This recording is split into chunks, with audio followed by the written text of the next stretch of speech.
Nah, I knew I some people living their life with bottles. When they had to go to flashback, don't think they in Chicago. Some people like the way it feels, some people want to kill us. What is up, everybody? Welcome back to another video. My name is TempoArts, and today we'll be looking at the $1,000 PC build. So guys, leave a like down below. 200 likes would be appreciated. So guys, comment down below if this build is good or bad. And it's going to be a collab with How to Tech, but I'm going to be in the video as well. So guys, kicking it off with the computer case. It's a mid-tower computer case. The color is black and white. It matches our theme with the setup. And guys, if you didn't already know, we are going with a black and white theme. And it has 7 expansion slots, so that is good. Has a front I/O panel, 2 USB slots, 3.0 ports, and 1 audio/mic slot. So that's pretty good for the price. It's only $65. Not including the shipping price, but yeah, it looks kind of clean. It's white and black, like I did say. So guys, now moving on to the power supply. This is a 80 plus bronze, 500 watts, semi-modular. Is great quality and great value. Has a 3-year warranty and 24/7 customer support. There is more info on the site. I know I'm not explaining this right, guys, because I don't know much about power supplies. Yeah, guys, now moving on to the hard drive. We couldn't add the SSD because we used the entire $1,000 budget towards a better graphics card. This is probably the best budget hard drive. You probably see it in a lot of builds. Now I'm going to let How to Tech do the rest, and he is so good at PC builds, guys. So link down below to his Twitter and YouTube link. Hey, what is going on, you guys? How to Tech here, and I'm glad to be a part of Tempo's channel again, and we're going to be bringing you this $1,000 PC build. So we tried to keep every part white and black, so it's a nice uniform looking PC. However, the motherboards are in and out of stock like crazy, so the specific MSI Pro Series one that we went with does have slight red accents, but they are very unnoticeable, and to save the money, it was kind of worth it in my opinion, but you can get any board you want. So this is a Ryzen board, and it supports up to 3200 MHz RAM.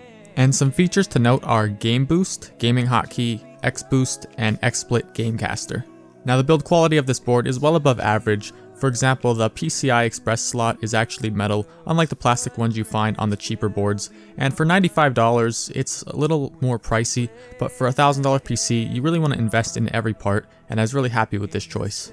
Now, since Ryzen does perform marginally better with high-speed RAM, we went with this white Corsair Vengeance, which really matches the build, and it's 2 8GB sticks of DDR4 3000 MHz RAM C15. And it's high-quality RAM. I use Vengeance in most of my builds, and it's going to look really nice. There's not much to say about it. It's $127. I think the RAM prices are getting a little steep these days, so pick it up while you can, because they are going to continue to rise through 2017. So right now, for 16 gigs of 3000 MHz RAM, this is a solid deal, and it's going to go great with our build. So to kick it off with the good stuff, we went with the 1600X, which is the direct competitor to the i5 7600K. However, it does cost slightly more, but I would say it's worth it in my opinion. For these higher end builds, the Ryzen chips are a no-brainer compared to the Intel offerings as of now. And the Ryzen features a base clock of 3.6 GHz, a turbo of 4 GHz, L2 cache of 3 MB, L3 cache of 16 MB, 6 cores, 12 threads, and it's unlocked, with a default TDP of 95 watts. I felt that this Ryzen chip was the best offering for this build, as the other ones were too expensive to fit into the budget, and the others were too cheap and weren't as strong as we wanted for the graphics card.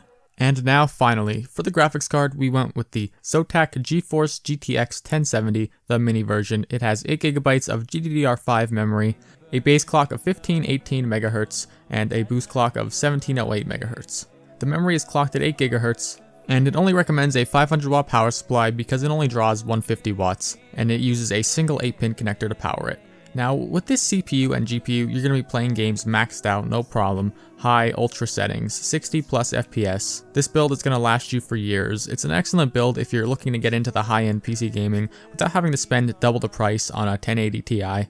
I'd recommend this build for those who are truly looking for that PC Master Race experience with their games, or someone who really wants to get into video editing and play some games on the side, hardcore streamers, anything of that nature. It's an excellent all-around high-end build for anybody, and I was really happy with how it came out. So that really wraps it up for this build, and I'd like to thank TempoArts for having me on his channel again. We're going to be doing videos like this in the future, so if you guys really like them, show your appreciation, leave a like, drop a comment, subscribe, and check both our channels out because we did another post for post video in the past. So thank you for watching. I'm How to Tech, and I will see you in the next one.